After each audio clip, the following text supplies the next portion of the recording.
इस सेवक के लिए क्या आज्ञा है स्वामी परमेश्वर?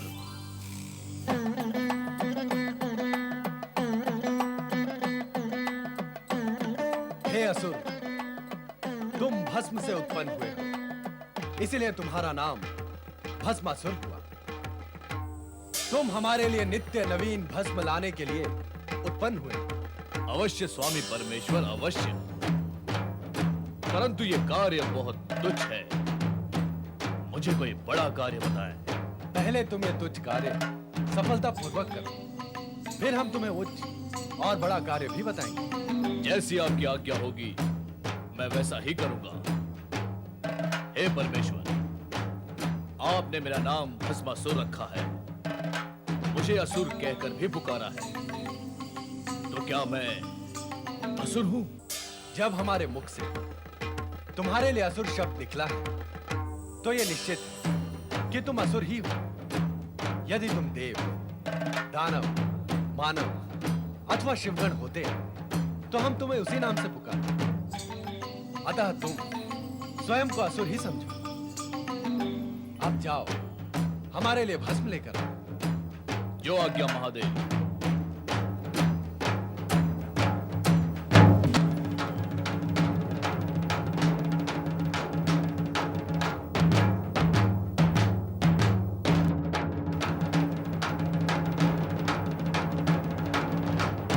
यहाँ तो दूर दूर तक कहीं भी शमशान भूमि दिखाई नहीं देती। मुझे परमेश्वर के लिए चिता भस्म कहां से प्राप्त होगी? चलो कहीं और देखता हूं।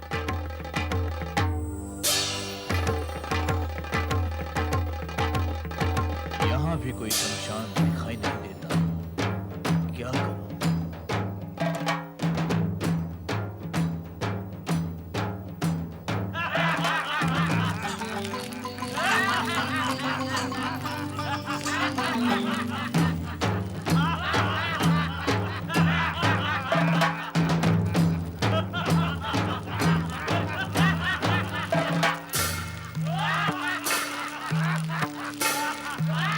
अरे सुनो, यहाँ आसपास कहीं कोई शमशान भूमि है? शमशान? वहां क्या करोगे? मुझे चिता भस्म चाहिए। चिता भस्म? कौन हो तुम? चिता भस्म क्यों चाहते हो? क्या करोगे चिता भस्म का? मैं भस्मासुर हूँ। मुझे मेरे स्वामी शिव के लिए चिता भस्म चाहिए। वही खोज रहा हूँ। तो तुम असुर हो? तो तुम हमारी जाति के हो? हाँ हाँ, जब मैं असुर हूँ, तुम असुर हो, तो मैं तुम्हारी जाति का हुआ ना? पर इससे किसी को क्या लाभ होगा? लाभ? कैसा लाभ? भैया भस्मासुर, हम हैं तो एक ही जाति के, किंतु इस समय हम घोर संकट में हैं। हमारी दशा अत्यंत शोचनीय है। कष्ट में जीवन बीत रहा है। कष्ट? क्यों है कष्ट? यज्ञ और हवन करने वालों की शक्तियाँ बढ़ रही है ना? तो धर्म की दिव्य शक्ति बढ़ने से हम उनके पास नहीं जा सकते, इसलिए हमारी असुर शक्ति घट रही है। देवताओं, ऋषि मुनियों और मानवों का धर्म और नीति के प्रति इतना अधिक लगाव हो गया है कि उनकी शक्ति के सामने हमारा छल, कपट, हिंसा, क्रोध सभी कुछ व्यर्थ हो गया है। इसीलिए हमें वनों में, गुफाओं में मुंह छिपा के रहना पड़ रहा है। हमें हमारा आहार भी प्राप्त नहीं हो रहा है। केवल वनस्पतियाँ खाकर समय पूरा कर रहे हैं। केवल वनस्पतियां खाकर हम कितने दिन जीवित रह सकते हैं? हम पशु तो है नहीं कि उसी पर आश्रित रहकर सारा जीवन व्यतीत कर ले। बस बस मेरे जाति बंधुओं, बस। इससे अधिक और दुख अब मैं नहीं सुन सकता। तो कोई उपाय करो हमें इस दुख से उबारने के लिए। कहो भाइयों, ये भस्मासुर तुम्हारे लिए क्या कर सकता है? शिव तो तुम्हारे स्वामी हैं। हाँ है। वे बड़े चमत्कारी देवता हैं। उनसे बड़ा चमत्कारी देवता अन्य कोई है ही नहीं। सारा जगत यही कहता है। देव, दानव, मानव सभी इस सत्य को मानते हैं। तो फिर मुझे क्या करना होगा? तुम उनसे ऐसा कुछ वरदान मांग लो जिससे मानव जाति और देवघर में भय फैल जाए। उससे क्या होगा? उससे तुम अजय हो जाओगे और हम निर्भय हो जाएंगे। मैं अजय हो जाऊंगा और तुम निर्भय हो जाओगे। पर कैसे? अपने स्वामी शिव का वरदान पाकर। और कैसे? वरदान पाते ही तुम अजय और शक्तिशाली हो जाओगे। फिर हम सब मिलकर तुम्हें अपना असुर सम्राट बना लेंगे। और हम तुम्हारे सैनिक बन जाएंगे।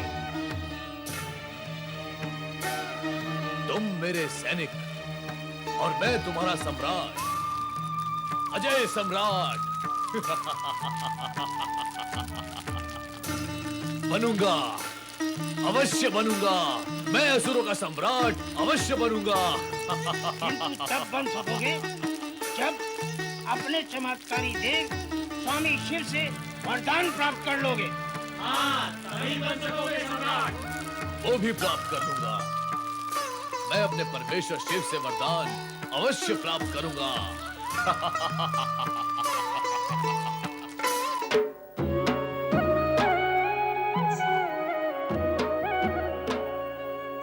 स्वामी परमेश्वर को सेवक भस्मासुर प्रणाम करता है।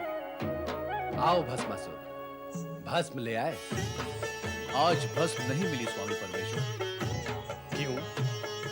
स्वामी परमेश्वर, इस जगत में मनुष्य व असुरों की आयु बढ़ती जा रही है, बढ़ती ही जा रही है। मैं चारों दिशाओं में ढूंढ ढूंढ कर थक गया, परंतु मुझे कहीं भी कोई नई चिता नहीं मिली जहां से मैं भस्म प्राप्त कर सकूं। सारे शमशान सूने पड़े। लगता है मृत्यु अपना कार्य नहीं कर रही, इसीलिए प्राणियों ने भी मरना बंद कर दिया है। अब चिंता तो यह है परमेश्वर कि मैं आपकी आज्ञा का पालन कैसे करूं। जितने जन्म होते हैं उतने ही मरण भी होते हैं। जन्म मरण प्रकृति का अटूट नियम है, इसलिए तुम्हें चिंता करने की आवश्यकता नहीं है। ढूंढने पर कहीं न कहीं तुम्हें चिता भस्म अवश्य मिल जाएगी। मैं सारे जगत का चक्कर लगाकर लौटा हूं स्वामी परमेश्वर। भविष्य में भी कोई चिता जलने या उसकी भस्म मिलने की कोई संभावना नहीं है। यदि आप मेरी एक प्रार्थना स्वीकार करें तो भस्म मिलने का उपाय हो सकता है। कैसी प्रार्थना? आप मुझे वरदान दें कि मैं जिस किसी के भी सर पर हाथ रख दूं वो भस्म हो जाए। इससे क्या होगा भस्मासुर? एक तो इससे भस्म की प्राप्ति होगी परमेश्वर, दूसरे वे वृद्ध जो व्यर्थ ही इस धरती पर भार है, मृत्यु को प्राप्त नहीं हो रहे, वे वृद्धावस्था की पीड़ा से मुक्त हो जाएंगे। मुझे वरदान दीजिए परमेश्वर। तथास्तु। अब तुम जिस प्राणी के सर पर हाथ रख दोगे वो भस्म का ढेर हो जाएगा, परंतु ध्यान रहे मृत्यु के समीप पहुंचे और वृद्धावस्था के कष्टों से मुक्त करने के लिए ही तुम प्राणियों पर इसका उपयोग करोगे। निर्दोष प्राणियों पर इसका उपयोग नहीं करना। कदापि नहीं परमेश्वर, कदापि नहीं। आप तो आशुतोष हैं, सभी की आशा को संतुष्ट करते हैं। मुझे तो आशा भी नहीं थी कि आप मेरी प्रार्थना को सुनकर इतने शीघ्र वरदान भी दे देंगे। अब मैं कैलाश पर्वत पर चिता भस्म का ढेर लगा दूंगा।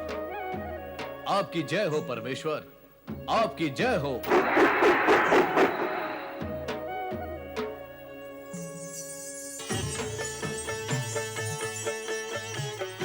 ये आपने क्या किया स्वामी? आप सदा ऐसा ही करते हैं। असुरों को वरदान देकर उन्हें अहंकारी बना देते हैं, फिर वे निर्दोष प्राणियों पर अत्याचार करते हैं। भस्मासुर भी इतना बड़ा वरदान पाकर वैसा ही करेगा।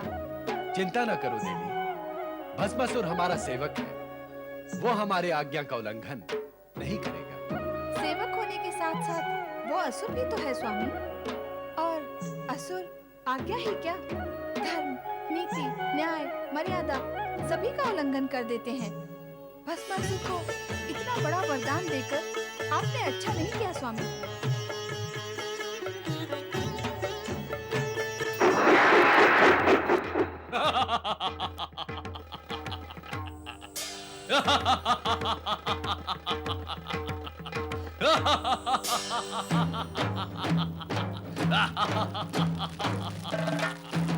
ले आए चमत्कारी देवता शिव से वरदान।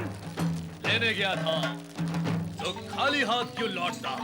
हमें विश्वास था कि तुम वरदान लेकर ही लौटोगे। पर अब मुझे विश्वास करना है। कैसा विश्वास? स्वामी परमेश्वर ने मुझे वरदान दिया है कि मैं जिस किसी के भी सर पर हाथ रख दूंगा वो भस्म हो जाएगा। असुर सम्राट भस्मासुर की जय। असुर सम्राट भस्मासुर की जय। पर असुर सम्राट, आप विश्वास की बात कर रहे थे। जो अभी आपको करना है वो क्या है? हाँ, मुझे वरदान का प्रयोग करना है ताकि मुझे ये विश्वास हो सके कि स्वामी परमेश्वर ने जो वरदान मुझे दिया है उसमें शक्ति है। मैं जिस किसी के भी सर पर हाथ रखूंगा वो भस्म हो जाएगा।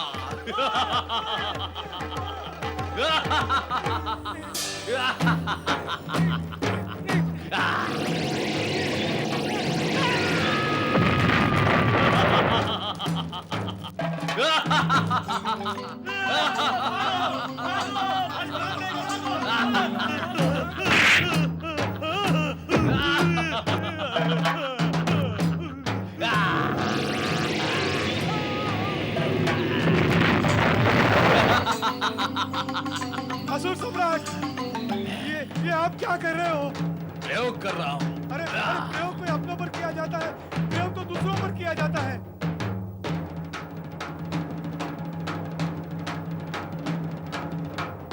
प्रयोग दूसरों पर किए जाते हैं। और नहीं तो क्या, तुम असुर होकर अपने ही असुर भाइयों का भस्म कर रहे हो। तो फिर मुझे प्रयोग के लिए किसे भस्म करना चाहिए? अपने शत्रुओं को, अपने असुर भाई और असुर जाति के शत्रुओं को, उनको जो असुर जाति को समाप्त कर देना चाहते हैं। तुम उन्हें भस्म क्यों नहीं करते? कौन है वो लोग? वे ही जो यज्ञ और हवन करके धर्म शक्ति एकत्र कर हमें नष्ट कर देना चाहते हैं। वे ही ऋषि मुनि जो सदा प्रेम, सत्य और अहिंसा की बातें और काम करके हमें दुर्बल बना देना चाहते हैं। यही हमारे विनाश का कारण है। ऐसा है क्या? ऐसा ही है। वैसा होता तो हम ऐसी बात ही क्यों करते? तुम्हें अपने वरदान का सही उपयोग करके अपने असुर भाइयों को शक्तिशाली बनाकर असुर साम्राज्य की स्थापना करनी चाहिए। ऐसा ही होगा। मैं तीनों लोकों में असुरों के शत्रु ऋषि मुनियों को नष्ट करके असुरों का साम्राज्य स्थापित करूंगा।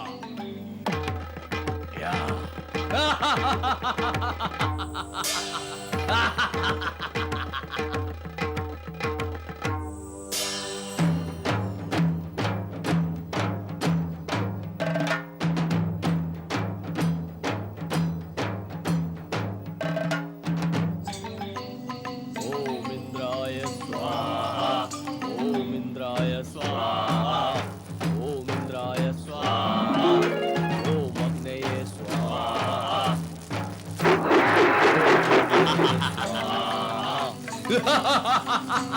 कौन हो तुम? अभी पता चल जाएगा कौन हूं मैं।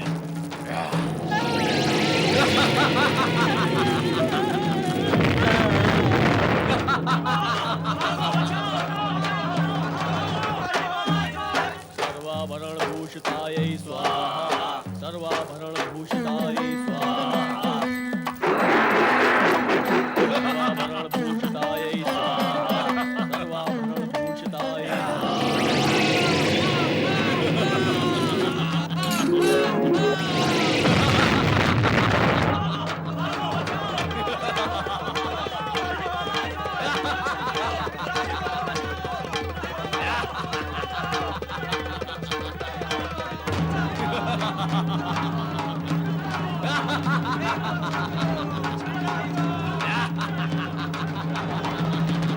ये दुष्ट भस्मासुर निर्दोष प्राणियों को ही समाप्त करता जा रहा है।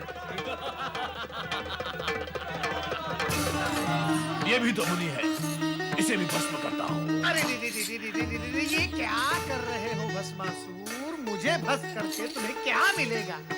मिलेगा नहीं, मिलेगी तुम्हारी भस्म। मेरी भस्म का तुम्हें क्या उपयोग भस्मासुर? मैं जीर्ण क्षीर्ण दुर्बल काया का दुर्बल प्राणी। मुझे भस्म करके कितनी भस्म प्राप्त होगी तुम्हें?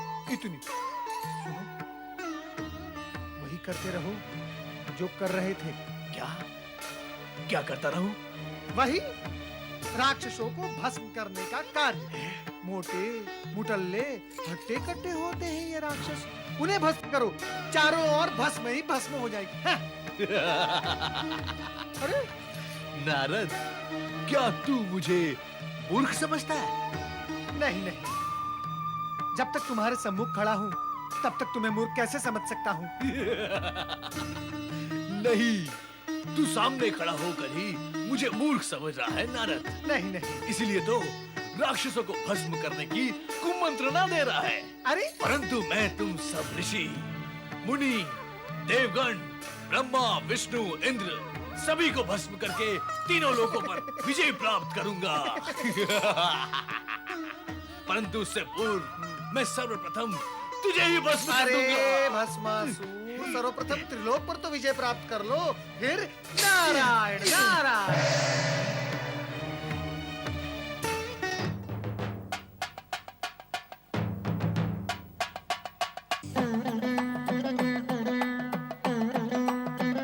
महाबली भस्मासुर, असुरराज भस्मासुर, महाबली भस्मासुर।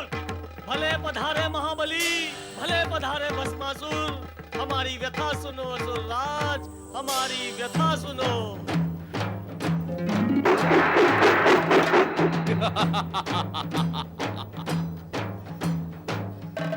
असुर भाइयों, मैंने अपने भस्मक वरदान का प्रयोग करके तीनों लोगों में आतंक ही आतंक मचा दिया है। अब कहो, तुम मुझसे क्या चाहते हो? महाबली भस्मासुर, आपके आतंकवाद से हमारा क्या हित होगा? तो फिर कैसा हित चाहते हो तुम? सारी असुर जाति का हित चाहते हैं हम। देखते नहीं, देवताओं के भय से हम वन में किस प्रकार छुपे हुए हैं। असुर सम्राट भस्मासुर की जय। असुर सम्राट भस्मासुर की जय। असुर सम्राट, ये वस्त्र उपहार के रूप में है। और ये है असुर सम्राट की तलवार।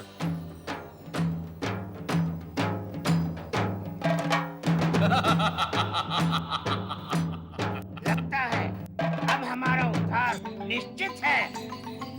यदि ऐसा है तो मैं अपने असुर भाइयों के हित और उद्धार के लिए क्या कर सकता हूँ? असुर राज, असुरों का हित तो तब होगा जब तुम असुरों के शत्रु इन देवताओं और धर्मात्माओं को समाप्त कर तीनों लोकों में असुरों का साम्राज्य स्थापित करोगे। तो फिर बताओ, कौन है वो हमारा शत्रु राजा? राजा धर्मसेन। वो ब्रह्मा विष्णु का भक्त और बड़ा धर्मात्मा है। धर्मात्मा? मैं उसका धर्म और उसकी आत्मा दोनों को ही समाप्त कर दूंगा। असुरों के साम्राज्य की स्थापना का कार्य मैं यहीं से आरंभ करता हूँ। देखता हूँ कौन है धर्मसेन।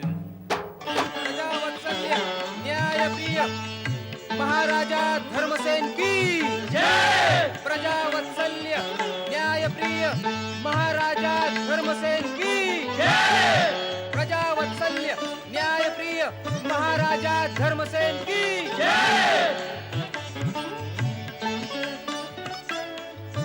महामंत्री प्रसेन जी, आज्ञा करें महाराज। हमारी प्रजा के कुशल मंगल के समाचार कहें। महाराज, प्रजा सुखी और प्रसन्न है। राज्य की व्यवस्था सुचारू है। सभी कार्य कुशलतापूर्वक हो रहे हैं। किंतु महाराज। किंतु क्या महामंत्री? रुक क्यों गए? जो भी कहना है निसंकोच कहिए। महाराज, अब तक तो राज्य में सर्वत्र शांति ही थी, किंतु आसपास के राज्यों से भयानक असुर भस्मासुर के अत्याचारों का समाचार सुन सुनकर हमारी प्रजा भयभीत हो उठी है। प्रजा शंकित है कि वो हमारे राज्य में आकर आतंक और अत्याचारों से हमें पीड़ित कर सकता है। कदापि नहीं, सर्वथा नहीं। हम अपनी प्रजा को कभी भी पीड़ित होने नहीं देंगे। महामंत्री, आप इसी समय सेना को आदेश दें कि वो भस्मासुर को समाप्त कर दे।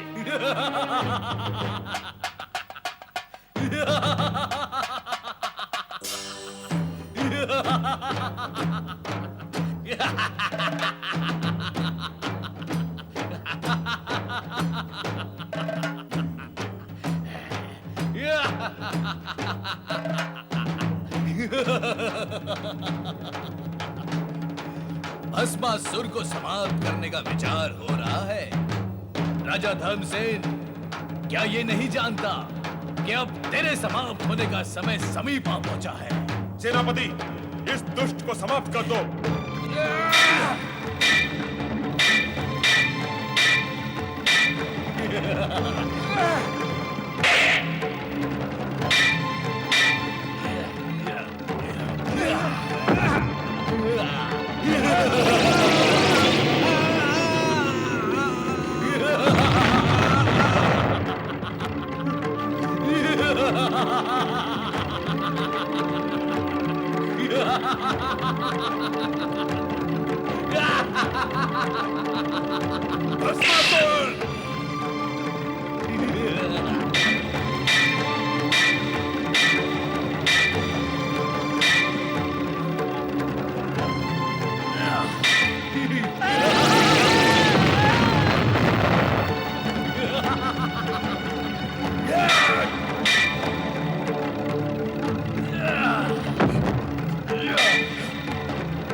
मुझे समाप्त करने का विचार करने वाला राजा धर्मसेन स्वयं समाप्त हो गया और इस राज्य में असुरों का अधिकार स्थापित हो गया।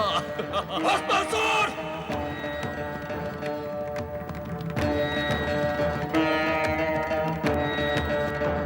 महाराज धर्मसेन के पुत्र वृषसेन के होते हुए एक असुर इस राज्य के सिंहासन पर कदापि नहीं बैठ सकता। मैं यहाँ असुरों का राज्य कदापि स्थापित नहीं होने दूंगा।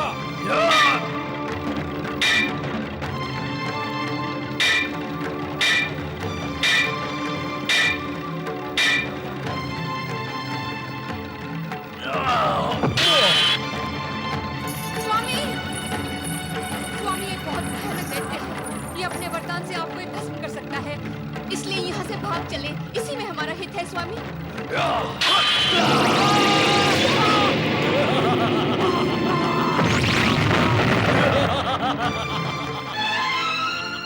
स्वामी, स्वामी,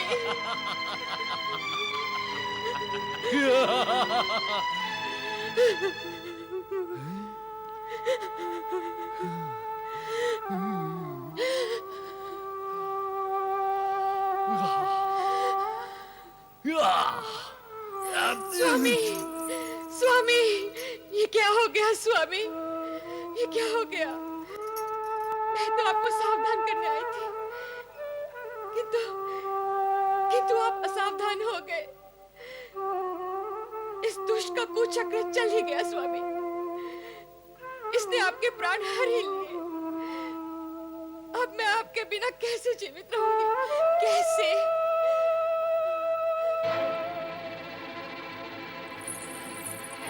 हत्यारे, पापी, दुष्ट, इस प्रकार मुझे क्या देख रहा है? ये तो असुर है, तामसिकता और अवगुणों का भंडार। मैं अपने पति के बिना एक पल भी जीवित नहीं रह सकती। अब विलंब ना कर, मुझे भी भस्म कर दे। नहीं, कर दे मुझे भस्म। नहीं। तुम जैसी परम सुंदरी को भस्म करके मैं अपना ही अहित करूं, इतना मूर्ख मैं नहीं हूं। मैं तो तुम्हें अपनी महारानी बनाऊंगा। महारानी, आओ मेरे पास आओ महारानी।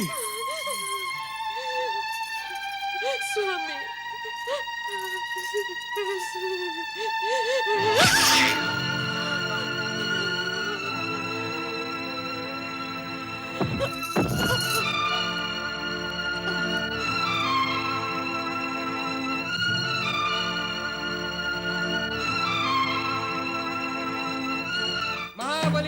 भस्मासुर की जय। महाबली भस्मासुर की जय। महाबली भस्मासुर की जय। महाबली असुर राज की जय। महाबली असुर राज की जय। महाबली असुर राज की जय। महाबली असुर राज की जय।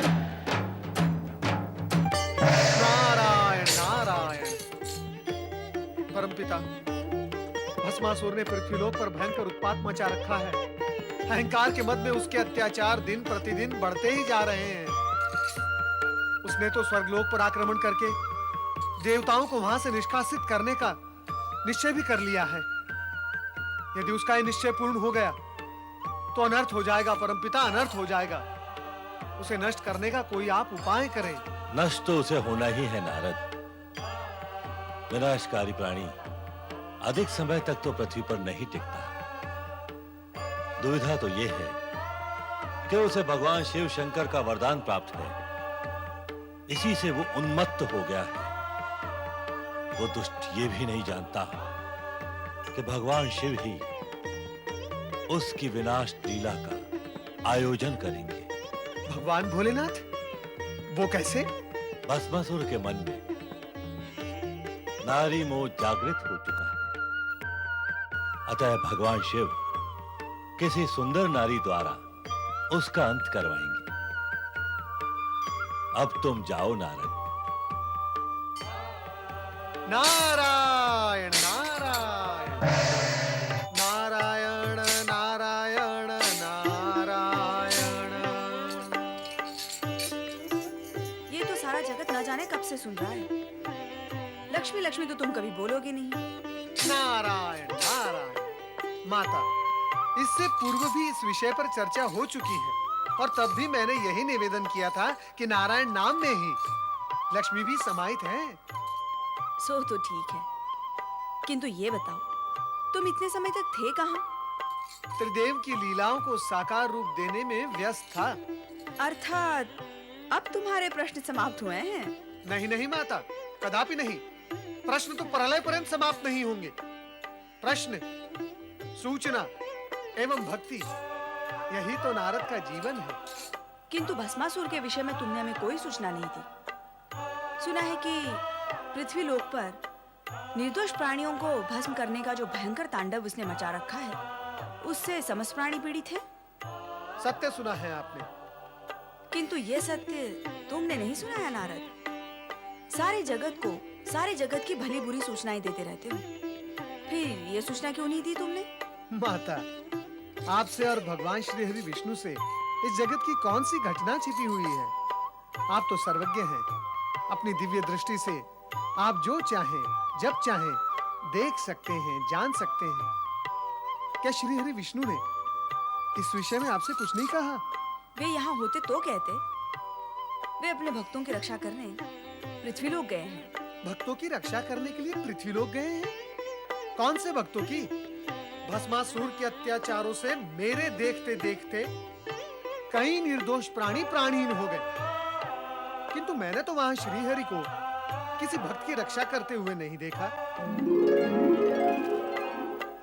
कैसे देखते नारद? अपने साकार रूप में होते तो देखते ना। भक्तों की रक्षा के लिए हमें कभी-कभी निर्गुण और निराकार रूप धारण करने पड़ते हैं। क्या तुम इस रहस्य को नहीं जानते? प्रभु, आपके रहस्य और आपकी निराली लीला को जानना नारद के वश में नहीं है। आप तो केवल मुझे ये बताएं कि भस्मासुर को भस्मीभूत करने के लिए आप क्या उपाय कर रहे हैं? परमपिता ब्रह्मा जी का यह कहना है कि भस्मासुर के मन में नारी का मोह उत्पन्न हो चुका है। उसका अंत केवल नारी द्वारा ही होगा। ये क्या रहस्य है? नारद, तुम कहते हो कि ये रहस्य है, किंतु तुम्हें सब कुछ बता देने के पश्चात ये रहस्य कहां रह जाएगा? इसलिए उत्तम यही होगा कि तुम इस रहस्य को रहस्य ही रहने दो। भस्मासुर की महाबली। बंद करो ये जय जयकार। ये जय जयकार हमारे क्रोध को और भी भड़का देती है।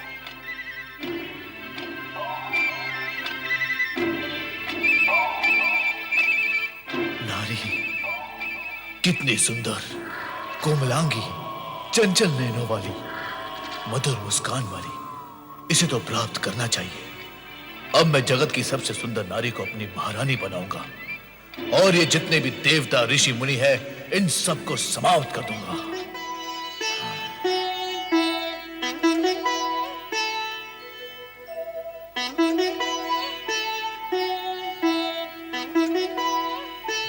रक्षा करे भोलेनाथ, रक्षा करे भोलेनाथ, रक्षा करे भोलेनाथ, रक्षा करे। क्या हुआ नारद, इतने व्यग्र क्यों हो रहे हो? ये सब आप ही की कृपा का दुष्परिणाम है भोलेनाथ। तो क्या अब हमारी कृपा से दुष्परिणाम भी होते हैं? अवश्य होते हैं, हुए हैं और हो रहे हैं भोलेनाथ। अयोग्य और दुष्ट प्राणी को यदि ऐसे पद, अधिकार और सुविधाएं दी जाएं जिसके वो योग्य ही नहीं है, तो क्या वो उसका दुरुपयोग नहीं करेगा भोलेनाथ? और फिर उसके दुष्परिणाम नहीं होंगे? तुम किसके विषय में कह रहे हो नारद? आप सब जानते हुए भी भोले बनते हैं, तभी तो आपको सब भोलेनाथ कहते हैं। आप भली भांति जानते हैं कि मैं भस्मासुर के विषय में कह रहा हूं। तुम्हें क्या कष्ट दिया उसने? कष्ट? भोलेनाथ, वो मेरे सर पर हाथ रखने चला था। फिर तुमने क्या किया नारद? प्राण बचाकर भागने के अतिरिक्त मैं करता भी क्या माता? भोलेनाथ, मेरे प्राण तो जैसे तैसे बच गए, किंतु उस दुष्ट असुर ने मृत्यु का नंगा नाश ही आरंभ कर दिया था। भोलेनाथ, वो दुष्ट असुर निर्दोष प्राणियों को भस्म की ढेरी बनाता जा रहा है। भोलेनाथ, मेरी समझ में नहीं आता भोलेनाथ, आप क्यों दे देते हैं वरदान ऐसे दुष्ट प्राणियों को जिसके वो योग्य ही नहीं होते? आपकी कृपा और वरदान का कितना अनुचित लाभ उठा लेते हैं ये दुष्ट असुर। माता, भोलेनाथ, मुझे तो लगता है वो संपूर्ण सृष्टि में प्रलय ही मचा देगा। मैंने तो पहले ही कहा था कि ऐसा वरदान पाकर यह असुर उत्पात अवश्य करेगा। इस जगत में ऐसा कौन है जिसने वरदान, अधिकार, पद और सुविधाएं पाकर उत्पात न किया हो? सबके सब आप जैसे कल्याणकारी और भोले भंडारी तो है नहीं भोलेनाथ। पता नहीं क्या स्थिति होगी निर्दोष जन की। चिंता न करो नारद, हम शीघ्र ही इस अनर्थ को रोक देंगे। भस्मासुर, तुरंत उपस्थित हो जाओ।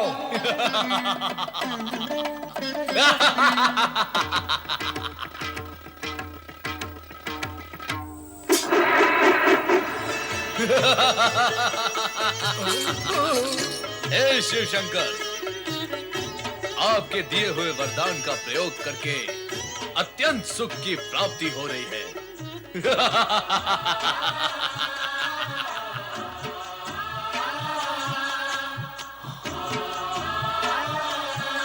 ये सुंदरी कौन है?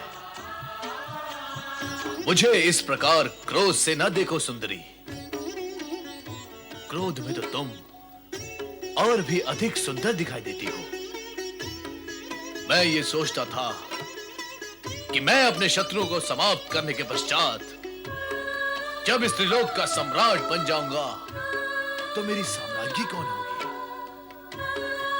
परंतु तुम्हें देखने के पश्चात प्रश्न और सोच दोनों ही समाप्त हो गए। आओ, मेरे पास आओ।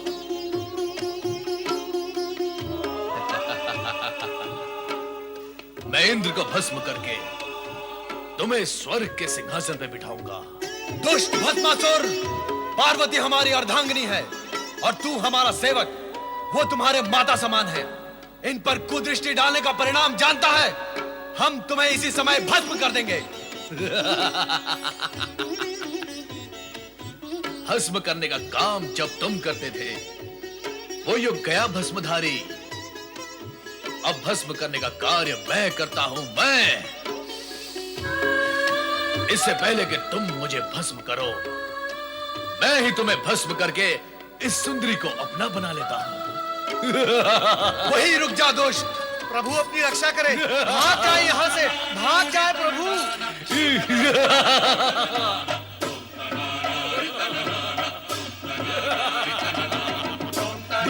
भस्मासुर,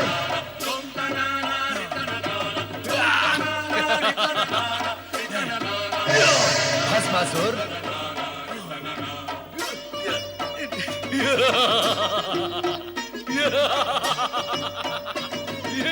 भस्मासुर,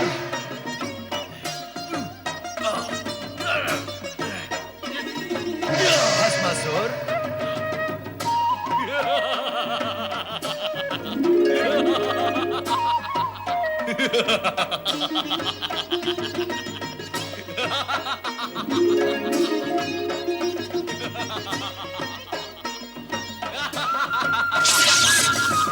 नारायण नारायण। अयोग्य प्राणी को अधिक अधिकार देने का परिणाम सदा दुखदाई होता है। देवेश्वर, आप ही से वरदान पाया है और अब आप ही को भस्म करने पर तुला हुआ है ये दुष्ट प्राणी। नारायण नारायण। अब तो मुझे ही कुछ उपाय करना होगा।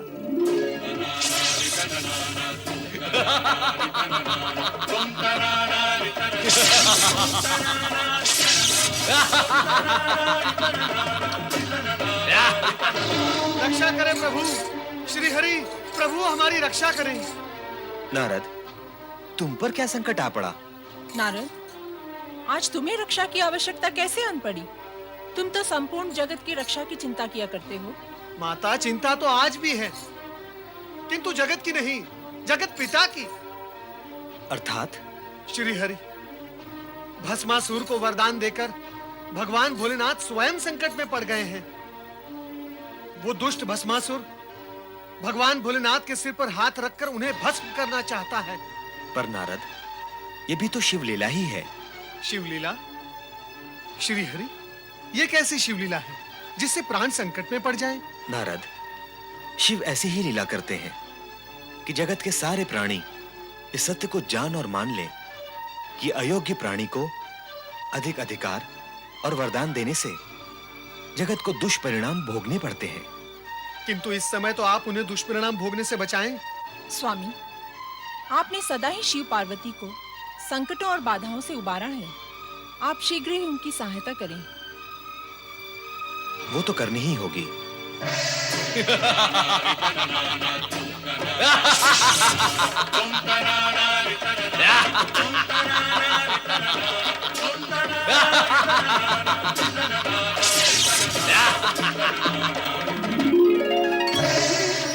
ये सब क्या हो रहा है स्वामी? कहाँ कहाँ क्या हो रहा है देवी? तीनों लोकों का स्वामी एक दुष्ट, बुद्धिहीन, दुराचारी असुर के सम्मुख इतना विवश, असहाय और पौरुषहीन हो गया है। समय की बलिहारी है देवी, समय की बलिहारी है। हाँ स्वामी, देख रही हूँ समय से हारे हुए बल को, किंतु अब आपकी ये दशा मुझसे देखी नहीं जाती। तो देवी, हमें क्या अपनी ये स्थिति प्रिय लगती है? हम इस अप्रिय स्थिति से स्वयं ऊब चुके हैं। तो फिर विराम क्यों नहीं लगा देते इस स्थिति पर? नहीं, हम अभी ऐसा नहीं कर सकते। ना सही, मैं तो कर सकती हूँ। आप मुझे आज्ञा दें, मैं शक्ति रूप धारण कर उस दुष्ट भस्मासुर को एक क्षण में ही समाप्त कर दूंगी। तुम यदि ऐसा कर दोगी तो हमारे वरदान का क्या होगा जो हमने भस्मासुर को दिया है कि उसे कोई भी नहीं मार सकेगा? यदि तुम्हारे हाथों उसका वध हो जाता है तो हमारी वरदान की महिमा भी समाप्त हो जाएगी। ऐसा हो गया तो जगत के प्राणी भविष्य में हम पर और हमारे वरदान की शक्ति और महिमा पर विश्वास ही नहीं करेंगे। स्वामी, आप तो चारों ओर से विवश हैं। तुम चिंता न करो देवी, हमारी विवशता का शीघ्र ही अंत होगा। कोई ना कोई उपाय अवश्य निकल आएगा। अब तुम शीघ्र ही समाधि स्थल चली जाओ, वहां पर तुम सुरक्षित रहोगे।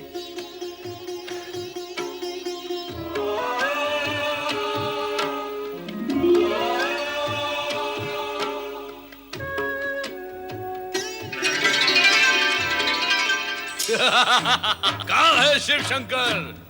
कहाँ है महादेव?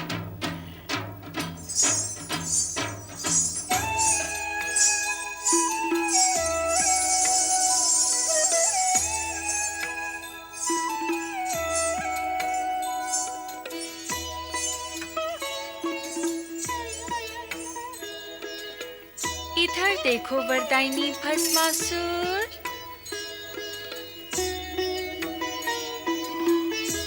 ध्यान से देखो।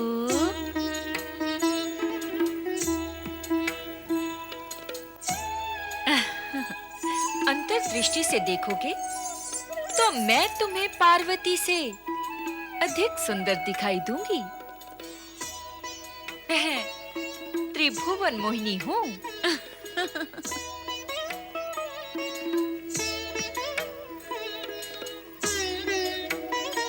रूप और सुंदरता में मेरी बराबरी करने वाली अन्य कोई सुंदरी इस जगत में नहीं है। मुझे अपनी महारानी बनाकर जगत का सर्वोत्तम सुख भोगो भस्मासुर। मुझसे विवाह करके भस्म करने के इस झंझट से सदा के लिए मुक्त हो जाओ। तुम तो अनुपम सुंदरी हो। मैं तुमसे अवश्य विवाह करूंगा, इसी समय विवाह करूंगा। मैं भी यही चाहती हूँ और तुम भी यही चाहते हो। फिर विवाह में विलंब क्यों? विलंब तो तुम कर रही हो सुंदरी। मैं तो तुम्हें पाने के लिए आतुर हूँ। चलो विवाह करें। तनिक रुको भस्मासुर। हमारी कुलरीति ये है कि विवाह से पूर्व अपने कुल देवता के सम्मुख नृत्य गान करके उन्हें प्रसन्न करना पड़ता है। नहीं तो कुल देवता रुष्ट हो जाते हैं और विवाहित जीवन संकट में पड़ जाता है। नहीं नहीं, हमें संकट में नहीं पड़ना है। हम असुर तो दूसरों को संकट में डालते हैं। बताओ, कौन है तुम्हारे कुल देवता और नृत्य कहाँ करना है सुंदरी? आओ।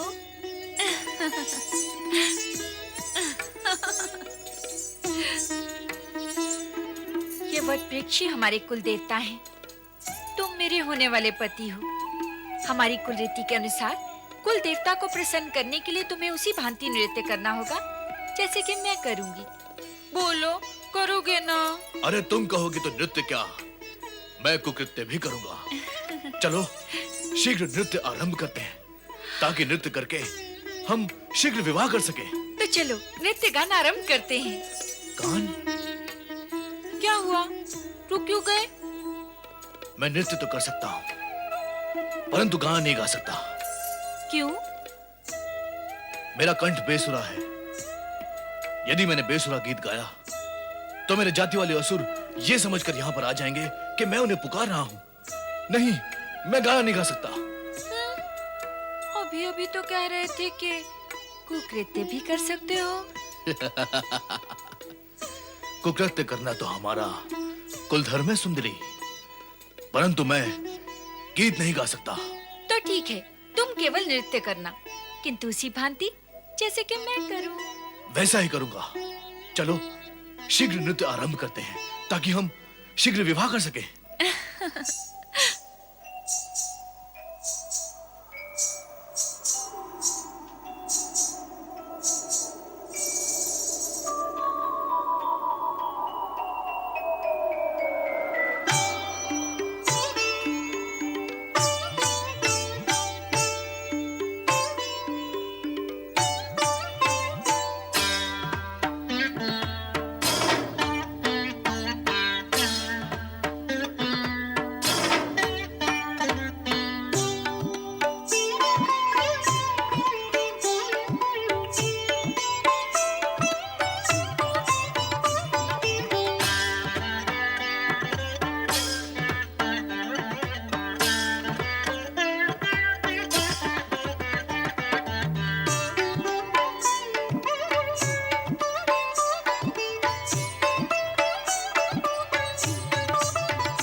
देवादिदेव प्रणाम।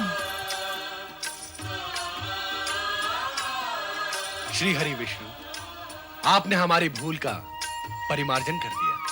भूल? कैसी भूल महेश्वर?